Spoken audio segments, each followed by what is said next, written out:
በሃያ እንዘታ ለቤተ ክርስቲያንና ጻድቁ አባታችን አቡነ ሐጺር። ሁለተኛ የመጀመሪያይቱ ቤተ መቅደስ የታነጸችበት ቀን እንዲህ ነው። ይኸውም ጳውሎስና በርናባስ በአሕዛብ ውስጥ በሰበኩ ጊዜ በክርስቶስ አመኑ። ያን ጊዜ ቅዱስ ቁርባን የሚቀበሉበት ቤተ ክርስቲያን አልነበረምና ሐዋርያትም በወንጌላዊ የማርቆስ እናት ቤት ተሰብስበው ጸሎት ያደርጉ ነበር። ከዚህም በኋላ ባስተዋለ ጊዜ ብዙዎች ወንድሞች ተሰብስበው ይጸልዩበት ወደ ነበረው ማርቆስ ወደ ተባለው ወደ ዮሐንስ እናት ቤት ወደ ማርያም ቤት ሄደ። ይህንን የሚለው ግብረ ሐዋርያት ምዕራፍ 12 ከቁጥር 12 ነው። ስለዚህም ወደ ጴጥሮስና ወደ ሐዋርያት ሁሉ ስለ ቤተ ክርስቲያን መታነጽ ጉዳይ ወደ ፈጣሪያቸው በጸሎት እንዲለምኑ መልእክቱን ላኩ። ሐዋርያትም እንዲህ ብለው መለሱላቸው። ያለ ጌታችን ፈቃድ ምንም አንሰራም። ነገር ግን የምንሰራውን እስኪያስረዳን ድረስ ወደ እግዚአብሔር እየጸለዩና እየማለዱ አንዱ ሱባኤ ይፈጽሙ ዘንድ ወደ ሃይማኖት የተመለሱ ሰዎችን አዘዟቸው። ሱባኤም ገቡ። ወደ ሱባኤውም ፍጻሜ ክብር ይግባውና ጌታችን ተገለጸላቸው። ሐዋርያትን ሁሉ በየአገሮች ሁሉ ያሉትን በፊልጵስዩስ በደመና ሰበሰባቸው። ከእርሳቸውም ጋራ ጳውሎስና በርናባስን ጌታችን ባረካቸው። እንዲህም አላቸው፣ ይህች ዕለትም በእናቱ በማርያም ስም በአራቱ ማዕዘነ ዓለም ቤተ ክርስቲያኖች እንዲታነጹ የፈቀድኩባት ናት አለ። ስለዚህ ጌታ እግዚአብሔር እንዲህ ይላል፣ እነሆ በጽዮን ድንጋይን ለመሠረት አስቀምጣለሁ፣ ዋጋው ብዙ የሆነውን የተመረጠውን የከበረውንና መሠረቱ የጸናውን የማዕዘን ድንጋይ አኖራለሁ እንዳለ በነቢዩ ኢሳይያስ ምዕራፍ 28 ከቁጥር 26። ከዚህ በኋላ ከከተማዋ በስተ ምስራቅ በኩል አወጣቸው። የቤተ ክርስቲያኒቱን ቦታና መሠረቷን ወሰነላቸው። ከእርሳቸውም ጋራ የእግዚአብሔር ኃይል ነበር። ጌታችንም 3 ድንጋዮች አስቀርቦ ባረካቸው። አንዱን መቅደስ፣ አንዱንም ቅድስት፣ አንዱንም ቅኔ ማኅሌት እንዲሆኑ አድርጓቸዋል። የቤተ ክርስቲያኒቱ ሕንፃዋ እስኪፈጸም ድረስ ድንጋዮች በሐዋርያት እጆች ውስጥ እንደ ሰም እየቀለጡ እየተሳቡ ለአንድ ቤተ ክርስቲያን በቅተዋል። ከዚህ በኋላ ሰኔ 21 ቀን ጌታችንም ነዋየ ቅድሳቱን አልባሳቱንና መሠዊያውን አዘጋጀና ጌታችን እጁን በጴጥሮስ ራስ ላይ ጭኖ በአራቱ ማዕዘነ ዓለም ውስጥ ሥራ ብሎ ሾመው። እኔ እልሃለሁ አንተ ዓለት ነህ፣ በዚህች ዓለት ላይም ቤተ ክርስቲያኔን እሠራታለሁ፣ የሲኦል በሮችም አይበረታቱባትም።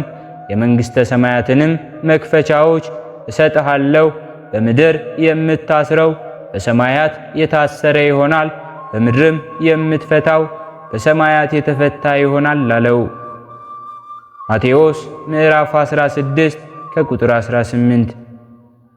ይህም ሊቀ ጳጳሳት ማለት ነው። ለሐዋርያት አለቃ ጴጥሮስ ከጽንፍ እስከ ጽንፍ የጳጳሳት አለቃ ማለት ነው። ለሐዋርያት አለቃ ይሆን ዘንድ ይገባዋልና እያለ ሰማያውያን መላእክት ምድራውያን ሰዎች 3 ጊዜ አሰምተው ተናገሩ። ከዚህም በኋላ ጌታችን ሐዋርያትን የቁርባኑን ቅዳሴ ሥርዓት ያከናውኑ ዘንድ ለሕዝቡም ሥጋውን ደሙን ያቀብሏቸው ዘንድ አዘዛቸው። እንዲህም የሚል አለ። ራሱ ቀድሶ መድኃኒታችን ሥጋውንና ደሙን ለሐዋርያት አበላቸው። እንዲህም አላቸው፣ በዚህች ቀን የእጃቸውን ሥራ እንዳይሰሩ ሕዝቡን ነገራቸው። ይኸውም በሰኔ ወር በ21 ቀን ነው። ከዚህም በኋላ መድኃኒታችን ከእርሳቸው ዘንድ በታላቅ ክብር ወደ ሰማያት አረገ። ከዚያችም ቀን ጀምሮ አባቶቻችን ሐዋርያት በዓለሙ ሁሉ ውስጥ አምላክን በወለደች በእመቤታችን ቅድስት ድንግል ማርያም ስም ቤተ ክርስቲያንን የሚያሳንጹ ሆነዋል። ጸሎታቸውና በረከታቸው፣ ረድኤታቸው፣ አማላጅነታቸው ከሁላችን ጋር ትሁን። በሁለተኛነት የምናከብረው በዓላችንም ቅዱስ አክሎግ ሰማዕት ነው። በ20 ቀን ቅዱስ አክሎግ ሰማዕት ወንጌሉ ዘወርቅ የተባለው ሰማዕት ይውላል። ታሪኩም እንደሚከተለው ነው። የዚህም ቅዱስ አባቱ ዲዮስቆሮስ እናቱም አፎሚያ ይባላሉ። እነርሱም በወርቅና በብር በላሞችና በበሮች በበጎችም በፈረሶችም እንዲሁም በግመሎችም እጅግ የከበሩ ናቸው። ነገር ግን ልጅ የላቸውም ነበር። ልጅንም ይሰጣቸው ዘንድ በጾም በጸሎት እግዚአብሔርን ለመኑት። ልመናቸውንም እግዚአብሔር ሰማና ይህን የተባረከ ልጅ አፎሚያ ጸነሰች። በተወለደም ጊዜ ስሙን አክሎግ ብለው ጠሩት። በእግዚአብሔር ዘንድ ጣዕም ያለው ማለት ነው። 8 ዓመትም በሆነው ጊዜ የእግዚአብሔርን ሕግ ይማር ዘንድ ለመምህር ሰጡት። በአንዲትም ቀን ከመምህሩ ዘንድ ወጣ። ወደ ቤቱም ሊሄድ በፈረሱ ተቀምጦ 2 አገልጋዮች እየተከተሉት ሲጓዝ ብዙ ሰዎች ተሰብስበው ሲጮሁ አያቸው። ወደ ሕዝቡም ቀረበ። እናም አንድ እባብ የነከሰው ሕፃን ለሞት ተቃርቦ መካከላቸው ወድቆ አገኘ።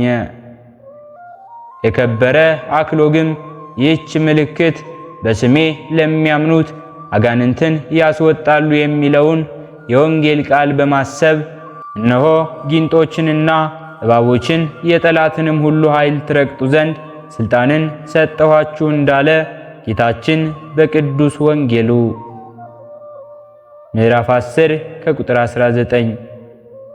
በዚያን ጊዜ የሕፃኑን እጅ ይዞ በእግዚአብሔር ስም በመስቀል አማተበና ሕፃን ሆይ ከዚህ ክፉ እባብ መርዝ ትድን ዘንድ እነግርሃለሁ አለው።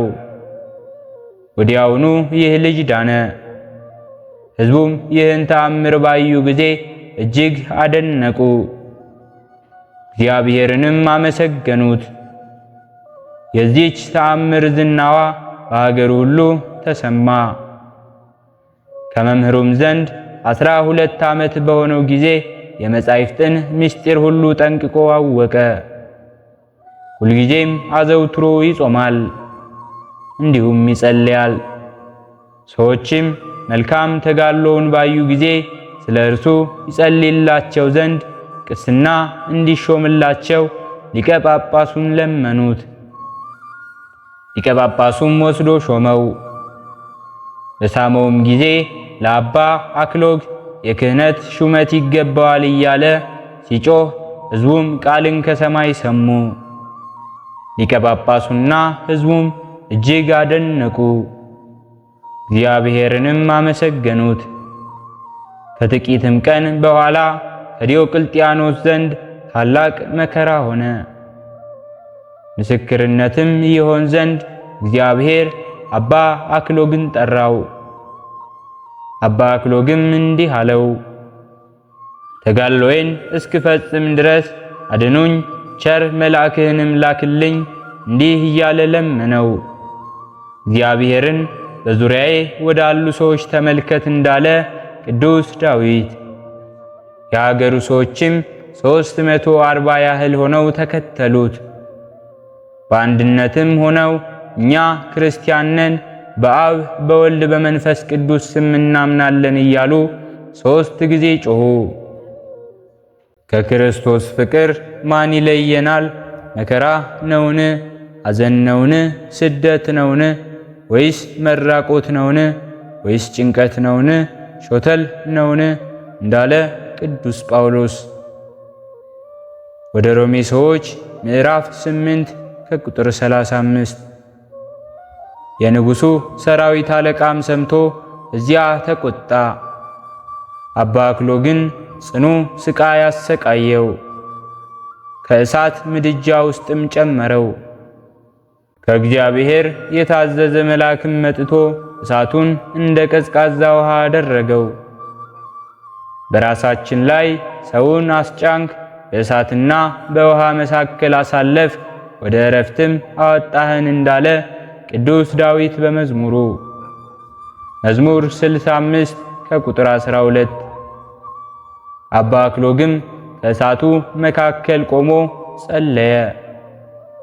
መኮንኑም 340ውን ለአማልክት ስገዱ አላቸው።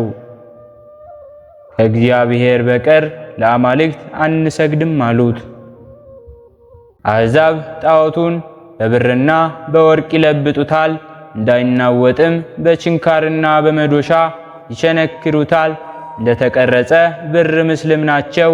እነርሱም አይናገሩም፣ እንዲሁም መራመድም አይቻላቸውምና ክፉ መስራትም መልካም መስራትም አይቻላቸውምና አትፍሯቸው እንዳለ ነቢዩ ኤርምያስ ምዕራፍ 10 ከቁጥር 4። እሳቸውንም በሰይፍ አስቆረጣቸው፣ የሰማዕትነትንም አክሊል ተቀበሉ። ከዚህ በኋላ የመኮንኑ የአርያኖስ ልጅ ሞተበትና አዘነ። አባ አክሎግም ፈጣሪውን ለምኜ ልጅክን ባድንልህ ምን ታደርግልኛለህ አለው። መኮንኑም 100 አለቃ እንድትሆን እሾምሃለሁ አለው። አባ አክሎግም ይህን አልሻም፣ አሰቃይተህ ገለህ ሥጋዬን ወደ ሀገሬ እንድትልክልኝ ማልልኝ አለው። መኮንኑም ማለለት። ያን ጊዜ አባ አክሎግ ወደ እግዚአብሔር ጸለየና በመስቀል ምልክት በሕፃኑ ላይ አማተበ። ሕፃኑም ፈጥኖ ተነሳ። አሕዛብም ይህን ተአምር አይተው ሁሉም በቅዱስ አክሎግ አምላክ እናምናለን አሉ። መኮንኑም ያመኑትን አሕዛብን ከነጎድጓድ እሳት አስጨምሮ አስፈጃቸው። ሰማዕትነታቸውን ፈጽመው አረፉ። ከዚህ በኋላ መኮንኑ አባ አክሎግን ጽኑ ስቃይ አሰቃይተው ወደ ሀገሩ ወስደው በሰይፍ ቆርጠው እንዲገሉት መኮንኑ አዘዘ። አባ አክሎግም ይህን በሰማ ጊዜ ተደሰተ። ቆሞም ጸለየ። ጌታዬ ክርስቶስ ሆይ እለምንሃለሁ፣ ቸርነትህ በሀገሬ ላይ በሚኖሩ ሰዎች የእጃቸውንም ሥራ ባርክ፣ እርሳቸውንም ባርክ፣ ከመከራ ሁሉ አድናቸው ብሎ ለመነው። እግዚአብሔርም ቃል ኪዳን ሰጠው። የታመመ ሁሉ ስምህን በጠራ ጊዜ ከደዌው ይዳን። በተለያየ መልኩ ችግር ቢገጥማቸውም እኔ አድናቸዋለሁ። ልጁንም በስምህ የሚሰይመውን ከመቅሰፍት ሰውሬ በበጎ አስተዳደግ አሳድገዋለሁ። ከክፉ ነገር ምሰውረዋለሁ፣ እጠብቀውም አለው። በስምህም በጎ ነገር የሚያደርግ ሁሉ ኃጢአቱን ይቅር እለዋለሁ። ተክል ተክሎ አዝመራ ዘርቶ በስምህ የሚለምንህን እባርክለታለሁ፣ ፍሬውንም አበዛለታለሁ አለው። ከአባ አክሎግ ጋርም መነጋገርን ጌታችን ሲፈጽም ባረከው። ሥጋውንም ጤነኛ አደረገውና ሳመው። አባ አክሎግም እየተመለከተ ጌታችን ወደ ሰማይ አረገ። ከዚህ በኋላ ወደ ወታደሮች ተመልሶ የታዘዛችሁትን ፈጽሙ አላቸው። ወታደሮቹም አንገቱን ቆርጠውት ተጋድሎውን ፈጸመ። እኔ ፈጽሜ ግዳጄን ጨርሻለሁ፣ የማርፍበት ዕድሜም ደርሷል። መልካሙን ገድል ተጋድያለሁ፣ ሩጫዬንም ጨርሻለሁ። ሃይማኖቴንም ጠብቅ ያለው እንግዲህስ የጽድቅ አክሊል ይቆይልኛል እንዳለ ቅዱስ ጳውሎስ ለጢሞቴዎስ ሰዎች ሁለተኛ ጢሞቴዎስ ምዕራፍ 4 ከቁጥር 7። መላእክተ ብርሃን ነፍሱን እየዘመሩ አሳረጓት። ሕዝቡም ከካህናት ጋር በክብር ገንዘው በከበረ ቦታ አኖሩት። ከእርሱም ታላላቅ ተአምራት ተገለጡ።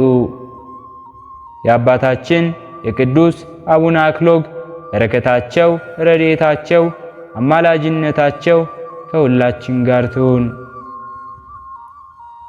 ሕሊናችን በማሰባሰብ አባታችን ሆይ እንበል።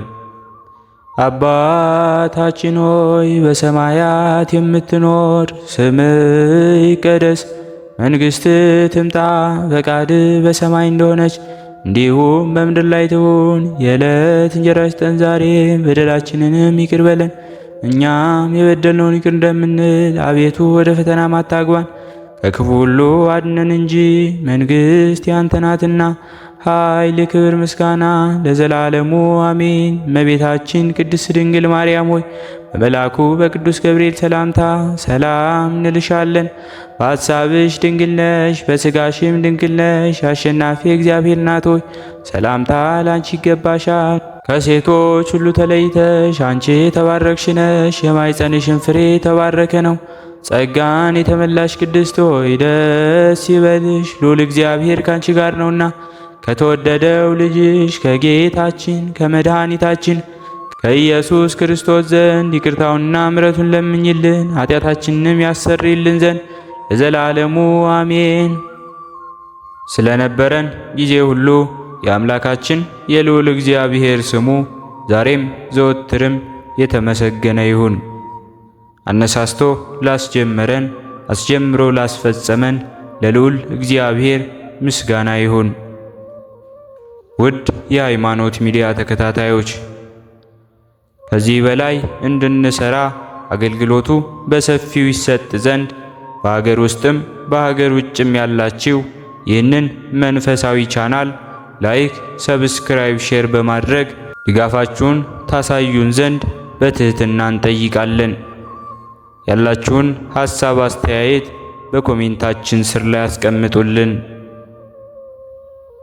ወስብሐት ለእግዚአብሔር ወለወላዲቱ ድንግል ወለመስቀሉ ክቡር። ይቆየን።